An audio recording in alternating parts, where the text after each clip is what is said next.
আসসালামু আলাইকুম। আশা করি সবাই ভালো আছেন। আজকের ভিডিওতে মূলত আমি পাসপোর্ট নিয়ে কথা বলবো, অর্থাৎ পাসপোর্ট তৈরি করতে কী কী ডকুমেন্টস লাগবে এবং প্রক্রিয়াটা কী সেই সম্পূর্ণ নিয়ে মূলত আজকের ভিডিও। আপনি যদি এই ভিডিওটি অর্থাৎ সম্পূর্ণ দেখেন তাহলে পাসপোর্ট তৈরি করার জন্য যেই টাকা প্রয়োজন অর্থাৎ সরকারি ফি ব্যতীত কোনো ধরনের কোনো টাকা পয়সা আপনার প্রয়োজন হবে না। শুধুমাত্র সরকারি ফি যেটা রয়েছে 10 বছরের মেয়াদে যদি 48 পেজের পাসপোর্ট তৈরি করেন সেক্ষেত্রে আপনার খরচ হবে হচ্ছে 5,750 টাকা, এবং 5 বছরের মেয়াদে যদি আপনি 48 পেজের যেই পাসপোর্টটা রয়েছে অর্ডিনারি পাসপোর্ট সেটার খরচ হবে আপনার 4,025 টাকা। তো এইরকম খরচ হবে, এর বাইরে 1 টাকাও খরচ হবে না। অর্থাৎ আপনি যদি এই ভিডিওটি দেখেন তাহলে কিন্তু আপনি আবেদন করতে পারবেন, এবং আবেদন ফর্মটা এবং হচ্ছে আমি যেই সব ডকুমেন্ট বলি সেই ডকুমেন্ট সহ যখন আপনি নিয়ে পাসপোর্ট অফিসে জমা দিবেন তাহলে কিন্তু আপনার ফিঙ্গার নেওয়া হবে এবং হচ্ছে সব কিছু নেওয়া হবে, বায়োমেট্রিক যেগুলো রয়েছে। তো সেগুলো নেওয়ার পর কিন্তু আপনি 25 দিনের মধ্যেই পাসপোর্টটি তৈরি করতে পারবেন বা তৈরি হয়ে যাবে। তো আমি সম্পূর্ণ নিয়ে মূলত আজকে ভিডিওতে শেয়ার করব, অর্থাৎ ক্লিয়ারেন্সের ব্যাপার স্যাপার সম্পূর্ণ নিয়ে একদম পাসপোর্ট হাতে না পাওয়া পর্যন্ত কী কী করতে হবে সম্পূর্ণ নিয়ে আমি আজকের ভিডিওতে আপনাদেরকে শেয়ার করব। এতে করে আপনার তৃতীয় পক্ষ বা দ্বিতীয় পক্ষ কারোর কোনো ধরনের কোনো সহযোগিতা লাগবে না, আপনি একাই এটি সম্পন্ন করতে পারবেন এবং কোনো ধরনের কোনো এক্সট্রা টাকা খরচ হবে না। আচ্ছা, এবার আসি ডকুমেন্টের ব্যাপারে। ডকুমেন্ট কী কী ডকুমেন্ট লাগবে? ডকুমেন্টটা নির্ভর করে আপনি অ্যাপ্লিকেশন ফর্ম যেটা রয়েছে পাসপোর্টের জন্য যে আবেদন করবেন, আমি অবশ্যই দেখাবো একটু পরে। তো ওই আবেদন ফর্মে যেভাবে আসলে ফিল আপ করতে হয় বা যেভাবে ফিল আপ করবেন, কী কী তথ্য দিবেন ওইসবের উপর ডিপেন্ড করে যে আপনার আসলে কী ডকুমেন্ট লাগবে।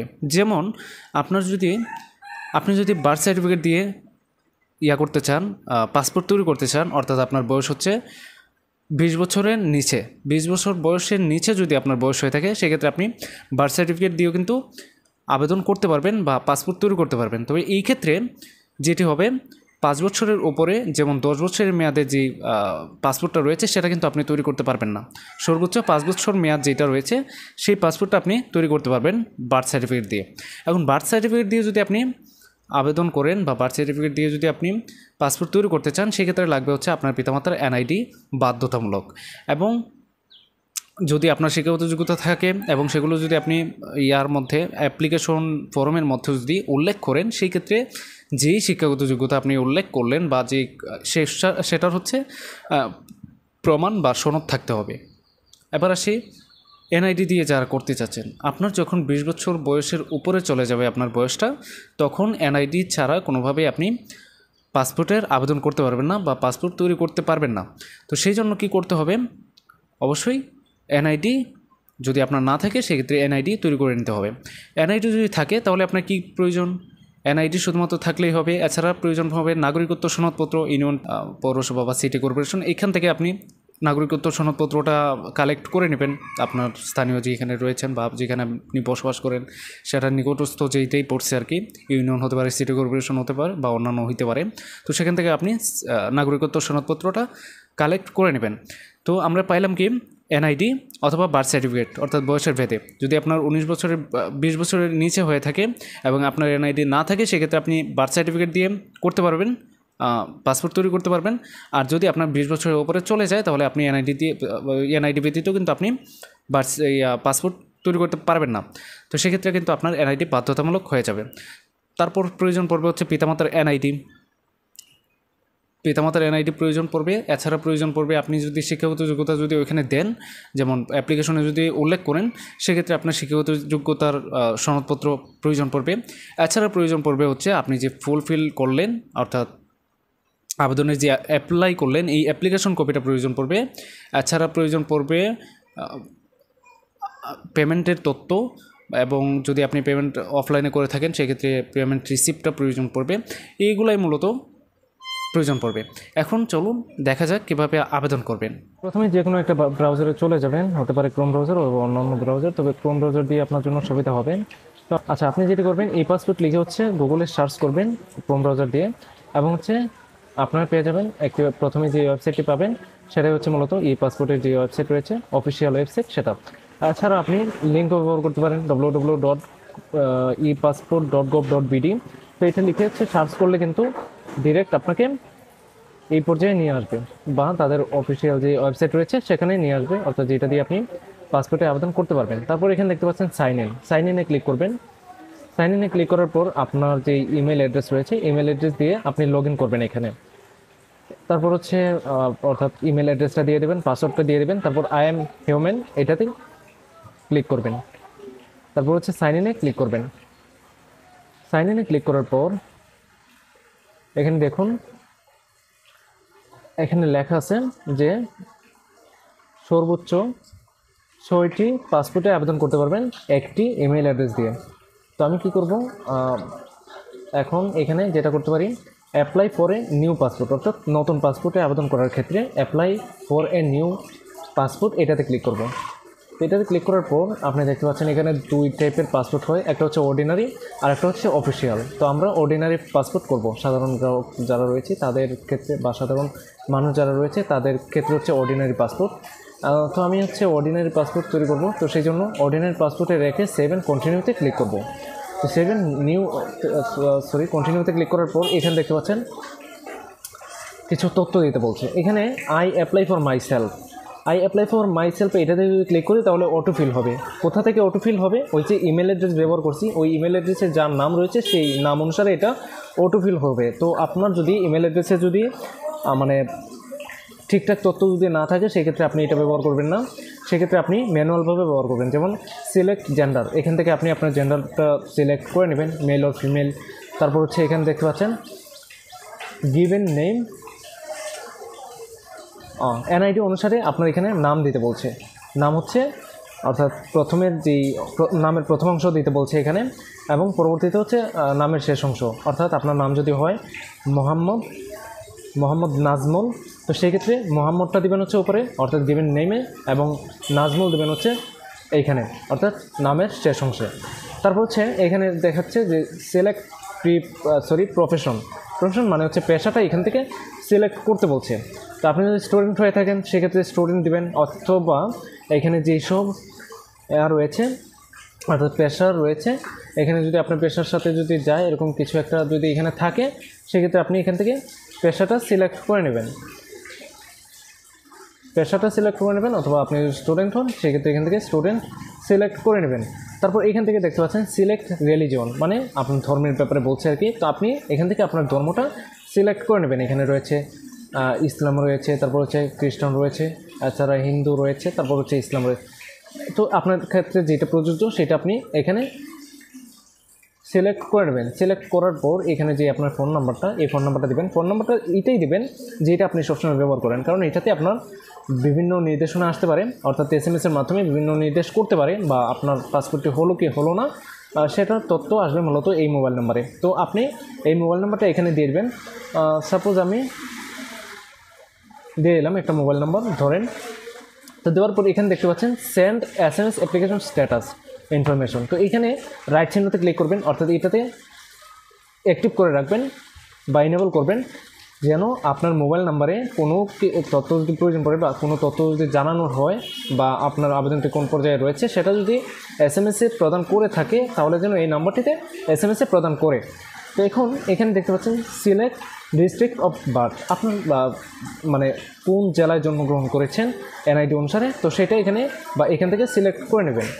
সিলেক্ট করার পর এখানে সিলেক্ট ডেট অফ বার্থ, অর্থাৎ আপনার জন্ম তারিখটা এখানে দিয়ে দিবেন। জন্ম তারিখ এখান থেকে ক্যালেন্ডার থেকেও দিতে পারেন, এছাড়া আপনি ম্যানুয়ালভাবেও কিন্তু টাইপ করতে পারেন, অর্থাৎ 6 এপ্রিল এইভাবে করে আপনি 2002, 3, 4 বা যেটাই হয় তো সেটা আপনি এইভাবে দিয়ে দিবেন, অর্থাৎ স্ল্যাশে ব্যবহার করে আর কি আপনি এইভাবে জন্ম তারিখটা দিয়ে দেবেন। তারপর হচ্ছে সিলেক্ট টাইপ অফ সিটিজেনশিপ, অর্থাৎ আপনি এখানে মানে কীভাবে নাগরিকত্ব পেলেন বা কীভাবে, সেটা যদি বাই বার্থ অর্থাৎ জন্মগতভাবে যদি আপনি সিটিজেনশিপ হয়ে থাকেন বা নাগরিকত্ব লাভ করে থাকেন সেক্ষেত্রে বাই বার্থ দেবেন, বাই ম্যারেজ আপনার ক্ষেত্রে যেটা প্রযোজ্য সেটা আপনি দেবেন। আমাদের অধিকাংশই কিন্তু বাই বার্থ অর্থাৎ যারা জন্মগ্রহণ সূত্রে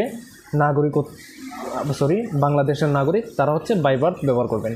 ওকে। তারপর হচ্ছে সেভ অ্যান্ড কন্টিনিউতে ক্লিক করবেন। অবশ্যই দেখে নেবেন যে সম্পূর্ণ তথ্য যেগুলো আপনি ফিল আপ করছেন সেই তথ্যগুলো আপনার এনআইডি অনুসারে ঠিকঠাক রয়েছে কিনা। যদি ভুল হয় তাহলে কিন্তু সেটা সংশোধন এবং হচ্ছে পাসপোর্ট হতে বিলম্ব হতে পারে, অর্থাৎ সময় লাগতে পারে। তো সেই জন্য বারবার দেখে নেবেন যে আপনার সম্পূর্ণ তথ্য ঠিকঠাক রয়েছে কিনা। যদি ঠিকঠাক থাকে তবেই আপনি সেভ অ্যান্ড কন্টিনিউতে ক্লিক করবেন। ওকে, সেভ অ্যান্ড কন্টিনিউতে ক্লিক করার পর কিন্তু পরবর্তী ধাপে আমাকে নিয়ে গেল। এখানে দেখতে পাচ্ছেন আমি দুইটা ধাপ পার করলাম। একটা হচ্ছে পাসপোর্ট টাইপ, অর্থাৎ অর্ডিনারি নাকি বাই অফিসিয়াল। তো আমি ওইটা পার হয়েছি। তারপর হচ্ছে পার্সোনাল ইনফরমেশন, অর্থাৎ আমার এনআইডি অনুসারে আমি আমার নাম এগুলো হচ্ছে সিলেক্ট করলাম। এখন আসলো কোথায় অ্যাড্রেস। এখানে অ্যাড্রেসটা আমাকে ফিল আপ করতে হবে। এখানে যেমন সিলেক্ট ডিস্ট্রিক্ট, অর্থাৎ জেলার নামটা এখানে সিলেক্ট করতে বলছে। এখান থেকে আপনি আপনার জেলার নামটা সিলেক্ট করে নেবেন। তারপর হচ্ছে এখান থেকে আপনি দেখতে পাচ্ছেন যে সিটি, ভিলেজ বা হাউস, অর্থাৎ এখানে আপনি আপনার গ্রামের নাম দেবেন যদি গ্রামে বসবাস করেন, বা গ্রামে যদি থাকেন সেক্ষেত্রে গ্রামের নাম দেবেন। রোড, ব্লক, সেক্টর এগুলো হচ্ছে অপশনাল। আপনি যদি কোনো রোডের অধীনে বা সেক্টর, কোন সেক্টরে থাকেন সেটা যদি আপনি দিতে চান তাহলে দিতে পারেন। আর যদি না থাকে আপনার সেক্ষেত্রে প্রযোজ্য না। যেমন গ্রামাঞ্চলে এগুলো নাই, তো গ্রামাঞ্চলে না থাকার কারণে আপনাকে এখানে কোনো কিছু দিতে হবে না। এখানে দেখতে পাচ্ছেন অপশনাল। তারপর হচ্ছে এখানে দেখতে পাচ্ছেন সিলেক্ট পোস্ট অফিস। ওকে, এখানে দেখতে পাচ্ছেন সিলেক্ট পোস্ট অফিস। এখানে আপনার মানে পোস্ট অফিসটা সিলেক্ট করতে বলতেছে যে কোন পোস্ট অফিসের অধীনে আপনার বাসা, সেটা হচ্ছে এখান থেকে আপনি সিলেক্ট করে নেবেন। তারপর হচ্ছে এখানে রয়েছে সিলেক্ট পুলিশ স্টেশন। এখান থেকে আপনি আপনার পুলিশ স্টেশনটা সিলেক্ট করে নেবেন। তারপর হচ্ছে এইখানে দেখতে পাচ্ছেন বর্তমান অ্যাড্রেস এবং পার্মানেন্ট অ্যাড্রেস যদি সেম হয়ে থাকে সেক্ষেত্রে আপনি এইটাতে রাইট, মানে এটাকে ইনেবল করে দেবেন। তাহলে কিন্তু আপনাকে যে নিচের যেগুলো রয়েছে এগুলো কিন্তু ফিল আপ করতে হবে না, অর্থাৎ উপরে যে ফিল আপ করছেন ওই অনুসারে কিন্তু এটা ফিল আপ হয়ে যাবে। আর যদি আপনার ডিফারেন্ট হয়ে থাকে সেক্ষেত্রে আপনি এখান থেকে, অর্থাৎ বর্তমান ঠিকানা এবং স্থায়ী ঠিকানা যদি এক না হয় সেক্ষেত্রে আপনি এখানে কিন্তু করতে পারছেন, আলাদাভাবেও অ্যাড্রেসটা বসাতে পারছেন। ওকে, আমি এটাকে ইনেবল করে দিলাম। তাহলে কিন্তু অটোমেটিকলি এগুলো ওই যে আগে যেটা আমি ব্যবহার করলাম, যে অ্যাড্রেসটা ব্যবহার করলাম সেই অ্যাড্রেসটা কিন্তু এখানে ফিল আপ হয়ে গেছে। তো এখন যেটি করব, এখানে দেখতে পাচ্ছেন save and continue. Save and কন্টিনিউতে ক্লিক করব। আমি আপনাদেরকে আসলে এই যে ফিল আপ করছি এই তথ্যগুলো আমি দেখাচ্ছি না, কারণ এই তথ্যগুলো যদি দেখাই তাহলে ইউটিউব এবং ফেসবুক থেকে আমার ভিডিওটি কেটে দেবে, সেই জন্য আমি এগুলো দেখাচ্ছি না। তো আমি যেভাবে বলছি আপনারা সেভাবে মানে ফর্মটা ফিল আপ করে ফেলবেন এবং হচ্ছে ইয়াতে ক্লিক করবেন, অর্থাৎ আমার নির্দেশনা অনুসারে আপনি ফর্মটা ফিল আপ করে ফেলবেন। তারপর এখানে দেখতে পাচ্ছেন আপনার কোনো ধরনের কোনো এমআরপি পাসপোর্ট রয়েছে কিনা বা ইপিপি পাসপোর্ট রয়েছে কিনা। যদি না থাকে সেক্ষেত্রে আপনি no, I don't have any previous passport. তো পাসপোর্ট যদি না থাকে সেক্ষেত্রে এটাতে ক্লিক করবেন এবং হচ্ছে আপনার যদি অন্যান্য কোনো দেশে পাসপোর্ট থেকে থাকে সেক্ষেত্রে আপনি এখানে ইয়েসে ক্লিক করবেন। আর যদি না থাকে সেক্ষেত্রে নো, আই ডোন্ট হ্যাভ এটাতে ক্লিক করবেন। তারপর হচ্ছে এখানে ন্যাশনাল আইডি, অর্থাৎ আপনার আইডি কার্ডের যে নম্বরটা রয়েছে এনআইডি নম্বর, সেই নম্বরটা এখানে ফিল আপ করতে হবে। সেই নম্বরটা এখানে টাইপ করতে হবে। তো টাইপ করার পর হচ্ছে সেভ অ্যান্ড কন্টিনিউতে ক্লিক করবেন। সেভ অ্যান্ড কন্টিনিউতে ক্লিক করার পর এখানে দেখতে পাচ্ছেন প্যারেন্টাল ইনফরমেশন চাচ্ছে, অর্থাৎ আপনার পিতামাতার ইনফরমেশন চাচ্ছে। তো এখানে পিতামাতার ইনফরমেশনটা আপনারা দিয়ে দেবেন। এখানে দেখতে পাচ্ছেন ফাদার নেম, এনআইডি এবং অথবা বার্থ সার্টিফিকেট অনুসারে এখানে ফিল আপ করে নেবেন। তারপর হচ্ছে সিলেক্ট প্রফেশন, ওনার পেশাটা আসলে কী, অর্থাৎ আপনার পিতার প্রফেশনটা আসলে কী। পিতা যদি মৃত হয়ে থাকে সেক্ষেত্রে আপনি এখানে আননোন দিয়ে দেবেন পেশা হিসেবে আননোন দিয়ে দেবেন যদি মৃত হয়ে থাকে। আর যদি মৃত না হন সেক্ষেত্রে আপনি এখান থেকে ওনার পেশাটা কী সেটা আপনি এখান থেকে সিলেক্ট করে নেবেন। যদি মৃত হয়ে থাকে তাহলে আপনি এখানে আদার্সে ক্লিক করবেন। আদার্সে ক্লিক করবেন এবং হচ্ছে ন্যাশনালিটি যেটা রয়েছে, আচ্ছা আপনার পিতা যদি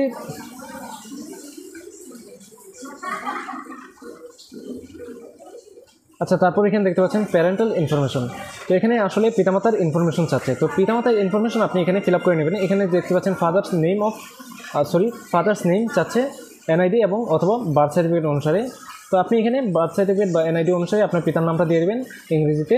তারপর হচ্ছে এখানে সিলেক্ট প্রফেশনটা আপনারা যদি মৃত হয় সেক্ষেত্রে আদার্সে ক্লিক করবেন এবং যদি আপনি এখানে যদি যেগুলো রয়েছে যদি জীবিত থাকে এবং এখানে যেসব পেশা রয়েছে সেসব পেশা যদি পান, তো এখানে যদি আপনার কমন পড়ে, তো সেক্ষেত্রে এই পেশাটা এখান থেকে সিলেক্ট করে নেবেন। অথবা যদি আপনার মানে অজানা থাকে বা এখানে নাই এরকমটা যদি থাকে তাহলে আননোন দিয়ে দেবেন, অথবা আদার্স এটাতে ক্লিক করবেন। তারপর হচ্ছে ন্যাশনালিটি থেকে আপনি হচ্ছে ওনার ন্যাশনালিটি আসলে কোথায়, যদি বাংলাদেশি হয়ে থাকেন তাহলে এখান থেকে বাংলাদেশ সিলেক্ট করে নেবেন। এছাড়া অন্যান্য দেশের নাম রয়েছে, আপনি প্রযোজ্য ক্ষেত্রে ওই নামটা সিলেক্ট করে দিতে পারেন। তারপর হচ্ছে ন্যাশনাল আইডি নাম্বার। এখন যাদের পিতা মারা গেছেন, অনেকের কিন্তু এনআইডি নিয়ে গেছে, অর্থাৎ জমা নিয়ে নিছে। তো এই স্বাভাবিকভাবেই আপনার কাছে এনআইডি নাও থাকতে পারে, কিংবা অনেক আগে মারা গেছে যে কারণে আপনার কাছে এনআইডি নাইও না। তো সেক্ষেত্রে আপনি এখানে কিন্তু এনআইডি নাম্বার দিতে হবে না। এখানে দেখতে পাচ্ছেন যে এনআইডিটা হচ্ছে অপশনাল, যদি আপনার কাছে থাকে তাহলে দিবেন, না যদি থাকে তাহলে দেওয়ার প্রয়োজন নাই। তারপর হচ্ছে মাদার নেম সেমভাবে আপনি ফিল আপ করে নেবেন, অর্থাৎ এনআইডি অনুসারে আপনি ফিল আপ করে নেবেন। এবং হচ্ছে প্রফেশন এখান থেকে সিলেক্ট করে নেবেন।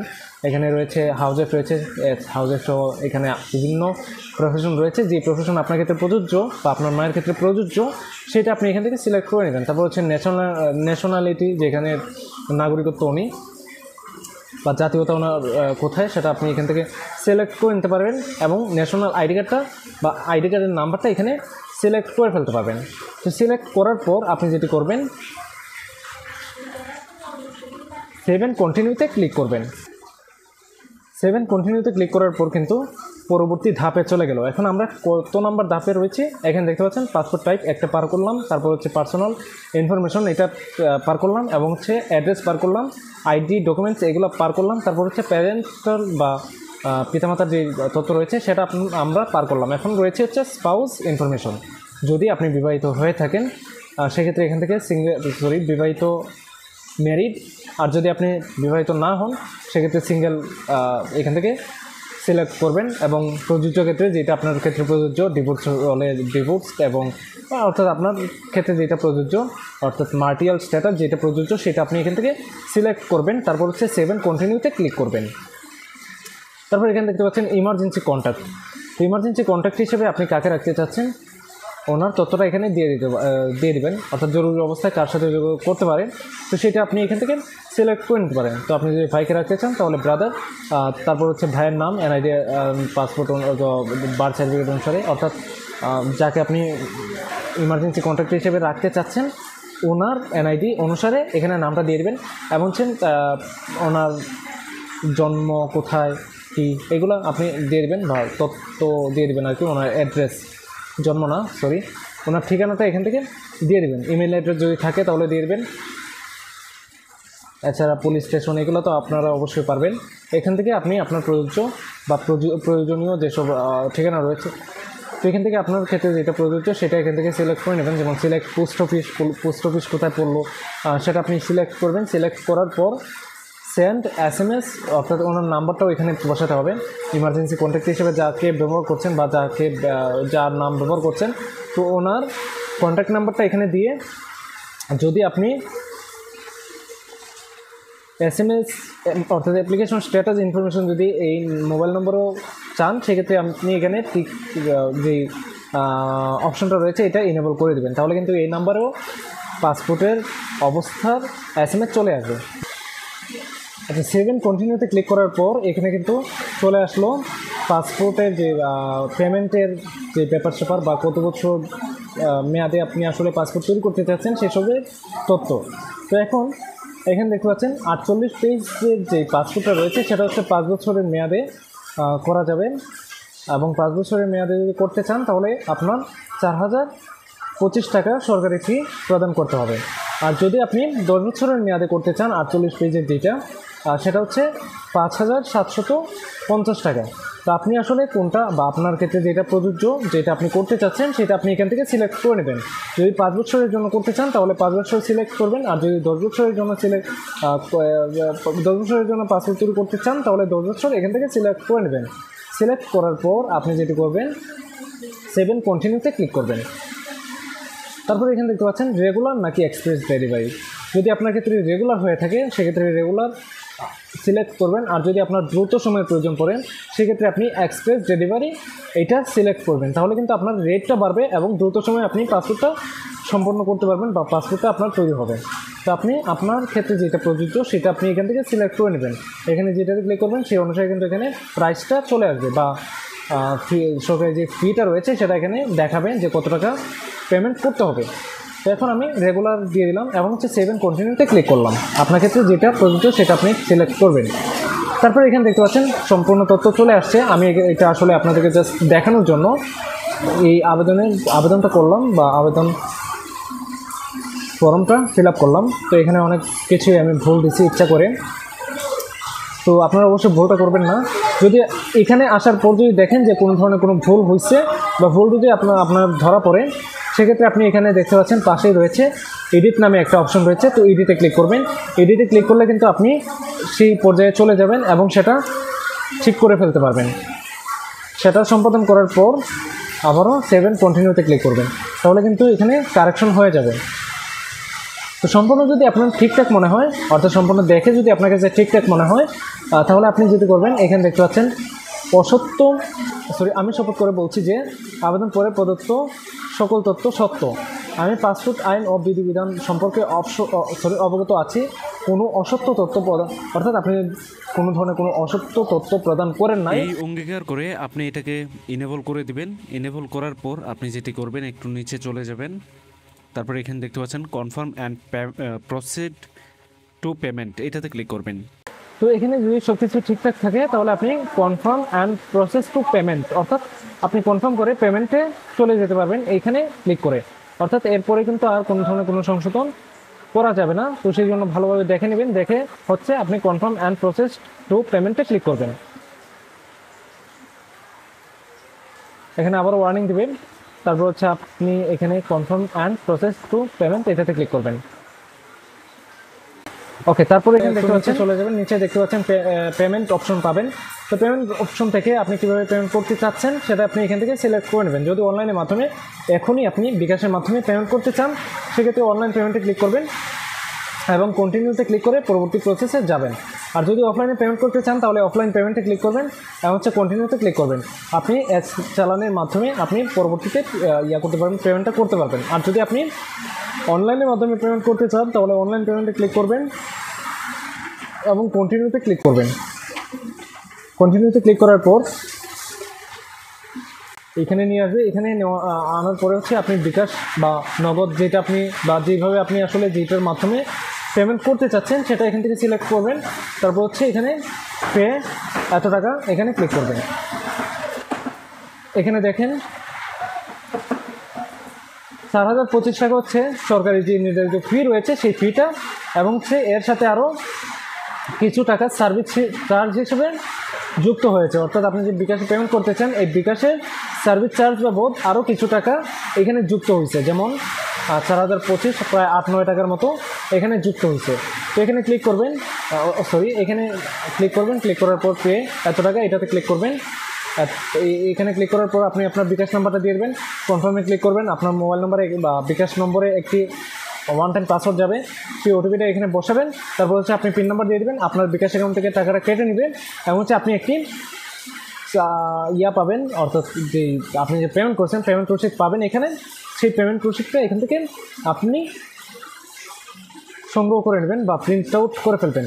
তো প্রিন্ট সামারি এবং হচ্ছে অ্যাপ্লিকেশন ফর্ম যেটা আপনি ফিল আপ করলেন সেটা হচ্ছে ডাউনলোড করে ফেলবেন। ডাউনলোড করার পর সেটা প্রিন্ট করে ফেলবেন। প্রিন্ট আউট করার পর আপনার কাছে যেসব ডকুমেন্ট রয়েছে বা যেইভাবে আপনি ফিল আপ করলেন সেই অনুসারে যেসব ডকুমেন্ট লাগে সেই সবগুলো ডকুমেন্ট আপনি একসাথে স্টেপলার দিয়ে বাধাই করে ফেলবেন। আর পাসপোর্ট অফিসে জমা দেবেন। জমা দেওয়ার পর তারা আপনাকে এগুলো একটু যাচাই বাছাই করবে। যাচাই বাছাই করে আপনাকে নির্দিষ্ট একটা কক্ষে পাঠাবে এবং সেইখানে হচ্ছে আপনার বায়োমেট্রিক তথ্য রাখা হবে, অর্থাৎ হাতের চাপ, তারপর হচ্ছে চোখের যে ইয়াটা রয়েছে সেটা, মানে এইগুলো বায়োমেট্রিক তথ্য যেগুলো রয়েছে সেগুলো তারা রাখবে। রাখার পর আপনাকে বিদায় দিয়ে দিবে এবং আপনাকে 7 দিন কিংবা 10 দিনের মাথায় বা 10 দিন পর কম বেশি হইতে পারে, তো এর মধ্যে আপনাকে পুলিশ বা থানা থেকে ফোন দেওয়া হবে। ফোন দিলে আপনি যেটি করবেন, আপনি ডেলিভারি স্লিপটা এবং হচ্ছে আপনার বাড়ির যে বিদ্যুৎ বিলের কপিটা রয়েছে সেটা, এবং হচ্ছে পিতামাতার এনআইডি প্রযোজ্য ক্ষেত্রে, এবং হচ্ছে নিজের এনআইডি বা বার্থ সার্টিফিকেট যেটা আপনি অ্যাপ্লিকেশনে উল্লেখ করেছিলেন, তো সেটা নিয়ে আপনি জমা হবেন যাবেন। আর যদি আপনি 18 বছরের নিম্নে বা বয়স যদি হয়ে থাকে সেই ক্ষেত্রে আপনি একজন অভিভাবক নিয়ে যাওয়ার প্রয়োজন হতে পারে। তো এইগুলা যখন নিয়ে যাবেন, নেওয়ার পর হচ্ছে তারা ইয়াগুলো রাখবে, অর্থাৎ আপনার কাছ থেকে এই ডকুমেন্টগুলো রাখবে। অবশ্যই আপনি ফটোকপি নেবেন এবং আপনার অরিজিনাল যেই এনআইডিটা রয়েছে সেটা কিন্তু আপনি আপনার সাথেই রাখবেন। অর্থাৎ যখন আপনি অ্যাপ্লিকেশন কপিটা জমা দিবেন তখনও আপনার সাথে রাখবেন। তখন তারা মানে যাচাই করার জন্য আপনার এনআইডিটা চাইতে পারে, যেই অরিজিনাল এনআইডিটা রয়েছে সেটা আপনি ওখানে দেখানোর প্রয়োজন হতে পারে।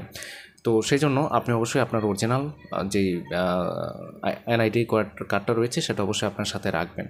এবং হচ্ছে পুলিশে যখন ভেরিফিকেশন করবে তখনও আপনার এনআইডিটা দেখতে চাইতে পারে। তো এগুলো দিবেন, দেখাবেন, এবং হচ্ছে এইগুলো যখন আপনি দিবেন, দেওয়ার পর হচ্ছে তারা কী করবে, কয়েকদিন পর হয়তো নির্দিষ্ট সময়ের মধ্যে আপনার পাসপোর্টটি যদি তৈরি হয়ে যায় তাহলে কিন্তু আপনার মোবাইলের মধ্যে এসএমএস চলে আসবে যে পাসপোর্টটি তৈরি হয়ে গেছে। তবে অনেক সময় মোবাইলের মধ্যে এসএমএস আসে না। তবে যদি আপনি জিমেল অ্যাড্রেস দিয়ে থাকেন তাহলে কিন্তু জিমেলে এইটার যে স্ট্যাটাসগুলো রয়েছে, স্ট্যাটাসগুলো যখনই পরিবর্তন হবে তখন আপনার জিমেলের মধ্যে একটি জিমেল চলে আসবে, বা জিমেলের মধ্যে সেটা দেখাবে যে আপনার আবেদনপত্রটি কোন অবস্থায় রয়েছে। আর আপনারা যদি মানে নিজেরা দেখতে চান যে কীভাবে বা কোন অবস্থায় রয়েছে আপনার পাসপোর্টটি, বা মানে এইটা যদি আপনি দেখতে চান সেক্ষেত্রে আপনি চলে যাবেন, আপনার ডিসক্রিপশনে আমি একটা লিঙ্ক দিয়ে দেবো, সেইখান থেকে সেই ভিডিওটা আপনারা দেখে নেবেন। তাহলে কিন্তু আপনি পাসপোর্ট স্ট্যাটাসটা দেখতে পারবেন। ওকে, যখন পাসপোর্টটা তৈরি হয়ে যাবে তখন আপনার স্ক্রিনের মধ্যে দেখতে পাচ্ছেন এই লেখাটা দেখাবে, অর্থাৎ পাসপোর্ট স্ট্যাটাসে এই লেখাটা দেখাবে। তখন আপনি আপনার যে ডেলিভারি স্লিপ রয়েছে, ডেলিভারি স্লিপ নিয়ে আপনি চলে যাবেন আঞ্চলিক পাসপোর্ট অফিসে, এবং যাওয়ার পর সেখানে আপনার আঙ্গুলের চাপ নেবে। চাপ নিয়ে হচ্ছে আপনাকে পাসপোর্টটি তারা প্রদান করবে। তো এইটুকুই ছিল মূলত আজকের ভিডিওটি যদি আপনাদের কাছে ভালো লাগে বা হেল্পফুল মনে হয় সেক্ষেত্রে আপনারা লাইক দিবেন, এবং কোনো ধরনের কোনো মন্তব্য থাকলে বা কোনো কিছু জানার থাকলে আপনার কমেন্টে জানিয়ে দেবেন। আমি জানানোর চেষ্টা করব, বা জানাতে পারেন, আপনারা আপনাদের মন্তব্য জানাতে পারেন। এবং পরবর্তী ভিডিও পাওয়ার জন্য চ্যানেলটি সাবস্ক্রাইব করে রাখবেন এবং ফেসবুক পেজটি ফলো দিয়ে সাথেই থাকবেন। ভালো থাকবেন সবাই, আল্লাহ হাফেজ।